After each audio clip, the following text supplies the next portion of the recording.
रहेगा, बाबर ही चलते रहेगा। लेकिन ये देश ने प्रमाण किया है, ये देश ने सिद्ध किया है कि ये देश में अगर लालू यादव है, मुलायम सिंह यादव है, ये देश में नरेंद्र मोदी भी है, अमित शाह भी है। इसीलिए अब अयोध्या में बाबर का हालत देखो। अब बाबर का हालत देखा भी अयोध्या में, किया कि नहीं कोई राम मंदिर देखने के लिए? अभी बाबर दिखाई देते हैं, बाबर दिखाई देता है।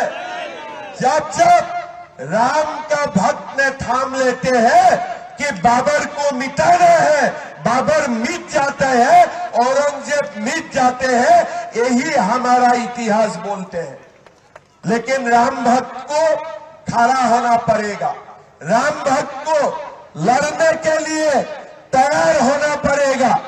जो दिन राम भक्त इकट्ठा हो जाएगा, हमारा देश से बाबर और औरंगजेब सू सू करके बाहर निकालेगा, ये देश में उनका जगह भी नहीं होगा।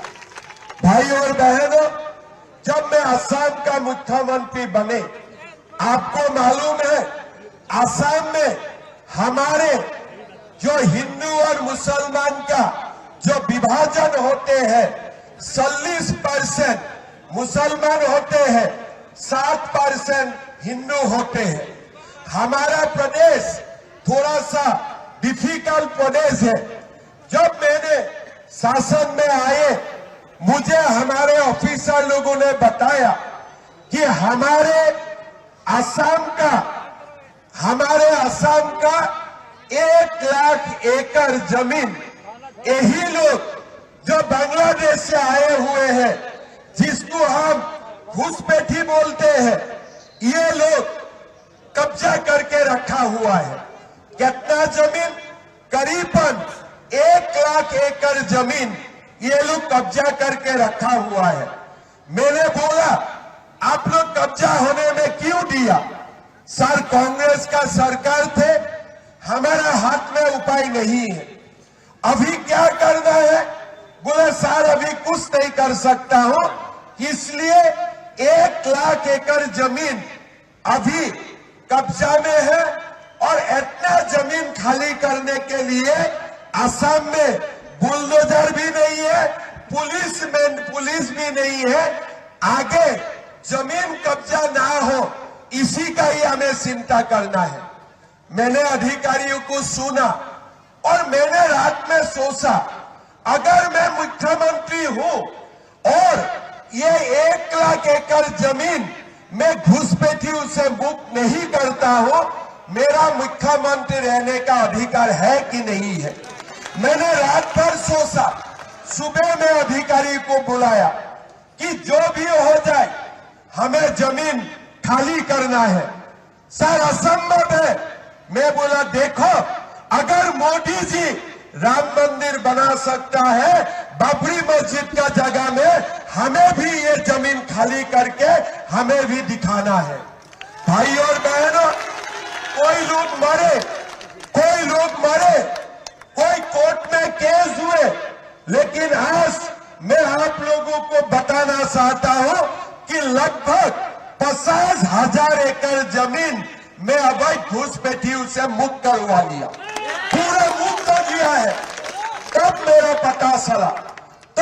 पता चला ये जो उसामा है ना, देखने से वो लोग को ताकतवर लगते हैं, लेकिन जब देश में हिंदू जग जाते हैं, कोई उसामा, औरंगजेब, बाबर जिंदा नहीं रह सकता है, कोई रह नहीं सकता है। खाली एक बार हिंदू को गर्व से बोलना पड़ते हैं कि हम हिंदू हैं, हम हिंदू हैं। और एक बार जब आप गर्व से बोलते हैं ना कि हम हिंदू हैं, सब कुछ मुमकिन है, सब कुछ मुमकिन है। और मोदी जी साथ में है तो सब कुछ मुमकिन है, कोई भी असंभव नहीं है। और साथ में मोदी जी का साथ में जब नीतीश जी रहता है और मुमकिन हो जाता है, कुछ भी डिफिकल्ट नहीं रहता। लगते हैं। भाई और बहनों, मोदी जी ने ठान लिया कि हमें वोटर लिस्ट का रिवीजन करना है। बिहार से रास्ता का आरंभ हुआ कि हमारा देश का वोटर लिस्ट में जितना भी घुसपैठियों का नाम है हमें निकालना है। घुसपैठियों को वोट देने का अधिकार नहीं है। राहुल बाबा ने बिहार में यात्रा निकाला, तेजस्वी भैया ने राहुल भैया का साथ हाथ मिलाया, लेकिन मोदी जी बड़ा भैया होते हैं और जैसा ही वादा किया था ऐसा ही बिहार का वोटर लिस्ट से घुसपैठियों का नाम साफ करने का उन्होंने काम किया। अभी वही काम बंगाल में होने जा रहा है, वही काम असम में होने जा रहा है, वही काम झारखंड में होने जा रहा है। हमारा देश में अवैध घुसपैठियों का वोट देने का कोई अधिकार हो ही नहीं सकता। भाई और बहनों, हमारा देश का अलग अलग चैलेंज होते हैं। जब मैंने सीएम बना, मेरा सामने एक फाइल आया। क्या फाइल आया? मद्रासा शिक्षक को वेतन देना है। मैंने मेरा अधिकारी को पूछा, ये मद्रासा क्या होते हैं? बोले सर, ये मद्रासा से मुल्ला बनते हैं। क्या होते हैं? बोले ये मद्रासा से मुल्ला बनता है। मैं बोला, मुल्ला बनाने का ठेका हम लोग लेके रखा है क्या? बोले नहीं सर, ये तो 1935 से असम में चल रहा है। मैं बोला, देखो, मैं 1935 में सीएम नहीं बना, मैंने 2021 में बना। तभी 2021 का बात करो। सरकार का जिम्मेदारी मुल्ला बनाना है कि डॉक्टर इंजीनियर बनाना है? बोले सर, डॉक्टर इंजीनियर बनाना है, लेकिन मद्रासा बंद नहीं कर सकते हो। मैं बोला, क्यों? बोले बहुत गड़बड़ी हो जाएगा। मैं बोला, गड़बड़ी होगा तभी मजा आएगा, तभी थोड़ा सा मजा आएगा। बंद करो मद्रासा। हमने 600 मद्रासा असम में बंद कर दिया, कोई भी सू करने का भी हिम्मत नहीं किया, कोई आवाज उठाने का भी हिम्मत नहीं किया।